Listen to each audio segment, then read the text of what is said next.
ছাত্রলীগের দুই নেতা গ্রেপ্তার। চট্টগ্রাম হাটহাজারী ছাত্রলীগের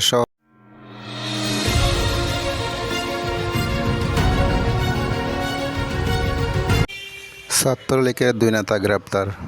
চট্টগ্রাম হাটহাজারী ছাত্রলীগের সভাপতি হেলাল মাসুদ মজুমদার ও জেলা যুগ্ম সাধারণ সম্পাদক আলী নাঈমকে গ্রেপ্তার করেছে জেলা গোয়েন্দা পুলিশ। গতকাল পৃথক অভিযান চালিয়ে শহরের দলাই এলাকা থেকে হেলাল মাসুদ মজুমদার ও আলী নাঈমকে গ্রেপ্তার করা হয়। সকালে এক সংবাদ বিজ্ঞপ্তিতে বিষয়টি নিশ্চিত করেন হাটহাজারী সদর মডেল থানার ভারপ্রাপ্ত কর্মকর্তা মোহাম্মদ। তিনি জানান, গত 4 ও 5 আগস্ট হাটহাজারী জেলা শহরে বিভিন্ন স্থানে বৈষম্য বিরোধী ছাত্র আন্দোলনের সঙ্গে লিপ্ত ছিলেন গ্রেপ্তারকৃতরা।